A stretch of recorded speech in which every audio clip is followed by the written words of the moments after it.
some of you who do not know, Mobipay is Namibia's first mobile payment service already. But most of them you can do very soon with your cell phone. I've been privileged and lucky to have worked for MTC for 13 years. So we were the guys who started MTC in 1995.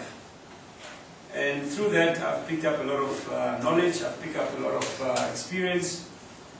And in 2005 already, we started debating between myself and my friends that a cell phone is actually not only a tool to receive and make calls, or to send SMSs from, or MMSs and all other things.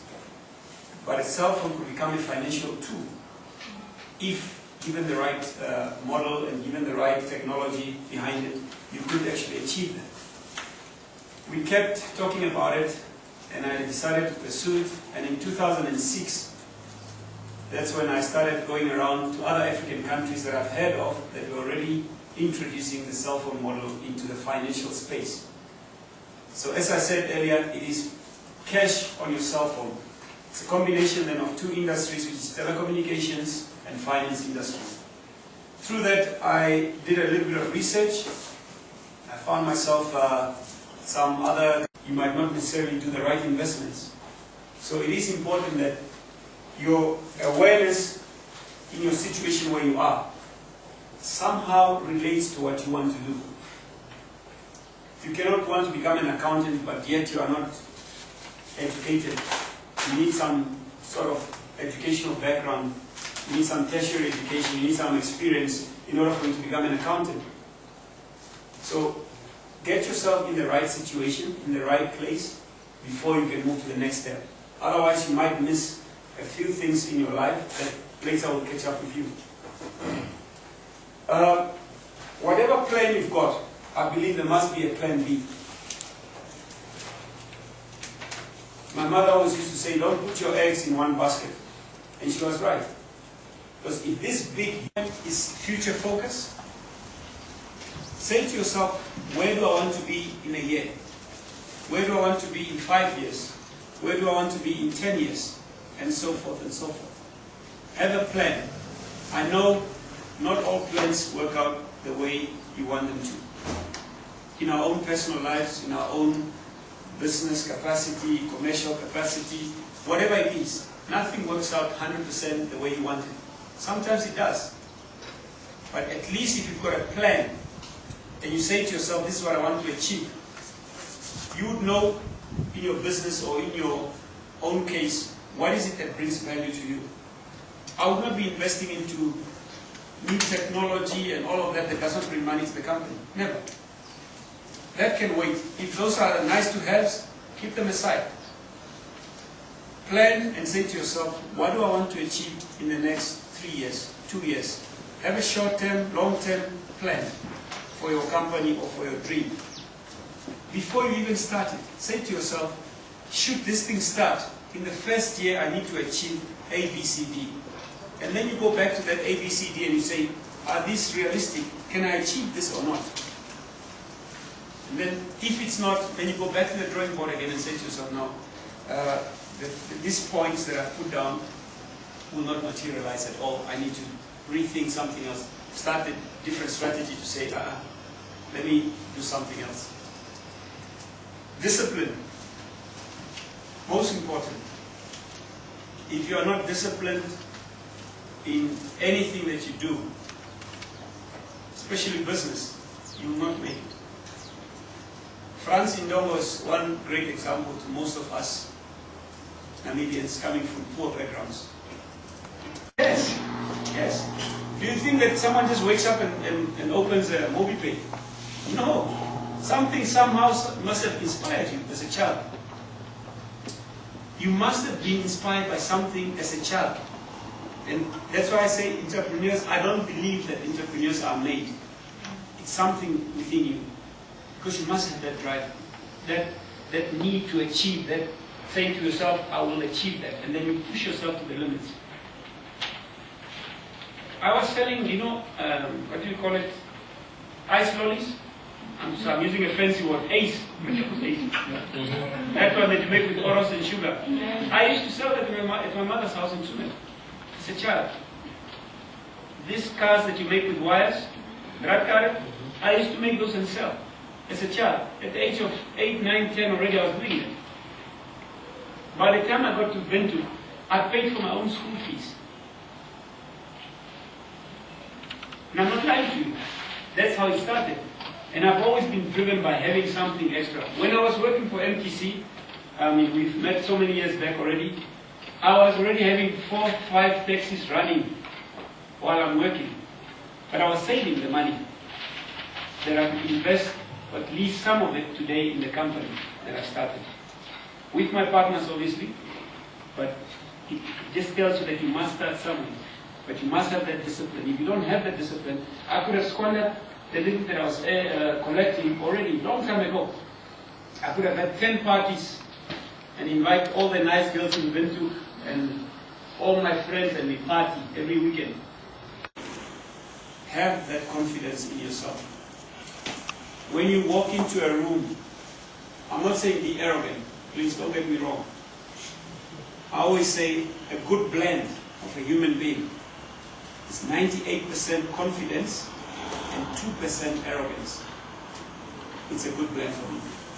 Because if you're also a business person, but every time you go to meetings you are like this, and you sit there in a little corner, you don't say anything, you don't ask questions because you're afraid of asking stupid questions, forget it. When you're an entrepreneur, you are on your own many a times. You sit up in the middle of the night thinking, what am I going to do tomorrow? How will I start my plumbing, or my tiling, or my whatever business? Where will I get the finances from? Who's going to work for me? Where will I get a venue where I can at least start operating from? Do I start from home? Will people laugh at me? There's so many things. Will people laugh at me if I sell kapana? They might laugh at me, I'm not going to do it. Let me rather go hungry off. So have that confidence in yourself and align it with your social situation again. Who are the people around you? Are they building you? Are they encouraging you to go for it? I'll not sit with Andima if every time when I bring my ideas to him, he says, forget it, man, that thing won't work, man. Every time I come to him, he's just negative. Do you think I want to associate myself with him? I'll get nowhere in life. Then I push myself away from him. I find people who've got the same type of thinking that want to go to see the extra mile as well. Yes, not all situations are the same. You don't always find the right partners, or right people, or right family members behind you. But try. Within your own families, you've got the same situations. I know. There must be people that tell you, just finish studying and go and look for a job. You are safer that way. No, that's not right. The business people that you see today, how did they start? They were just like you and I. They were in the same situation like you and I. But what did they do? Take a risk. Take a risk in your life. But have that confidence to say, whatever happens, happens. But I will take this risk. I will start this business. Irrespective of whether I fail or I make it, I will take this risk. But you must be confident enough to do that. You must have the right people next to you to at least push you. If you don't have that, again, it becomes a problem. So, don't fear to fail. When you fail, I believe, it's the first step of success. Failure is the first step of success if you continue. But if you give up, then it's complete. If you fail with your little business that you are starting, or with whatever it is, with your studies, and you give up, that is a sign that you are defeated.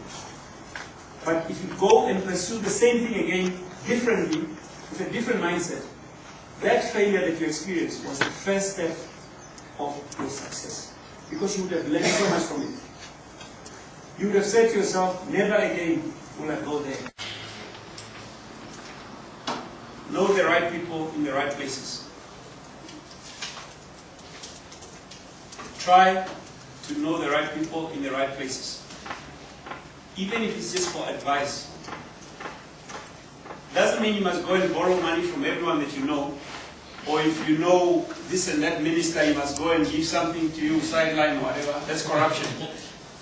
What I'm saying is, know the right people in the right places. You've got a center here where you could perhaps approach them and ask them for a little bit of advice. You could come here and say, I've got this project, but I don't know how to start it. Who do you think should I consult? And they might have the right people for you to say, why don't you try A, B, C, D? Or, I've developed this business plan, but I'm not so sure whether it makes sense. Could you go through it for me? It's a start. But try and know the right people in the right places. Again, don't associate yourself with the wrong people that might take your idea, run away with it, go and make millions of it. Or take your idea and tell you, I'd rather leave this thing.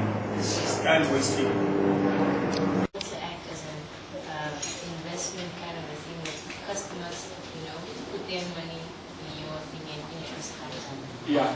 At the moment, a lot of people are using it as a savings account. The only thing that is airtime, we charge MTC and Leo and Switch because we are doing that as well. When you pay your DSTV account, we are charging DSTV. So there's a lot of things. When you transfer money like I did, Mobipay charged me now $2.50. When I swipe at the Woolman Brock, I charge them. So you charge the person who's actually... The banks do the same. When you go there and swipe now, the bank charges Woolman Brock and they charge you. I don't charge you, I only charge Woolman Brock. When you deposit your money, however, because we encourage people to deposit monies into their virtual wallets, then we don't charge you anything. It's free.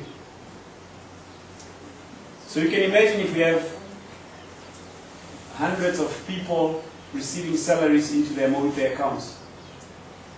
You are guaranteed of at least 5 transactions, 5 transactions per month from each of those people. Like I said, smaller direct debit thing, like every month so much amount must go to my Mobipay account. A lot of people are doing it like that because they know how much they spend on airtime, how much they spend on electricity, and so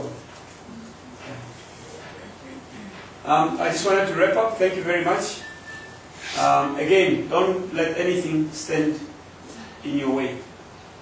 Don't let anything deter you from achieving what you want to achieve. Believe in yourself, know what you want to achieve, and I hope what I told you was not a lot of nonsense that you think.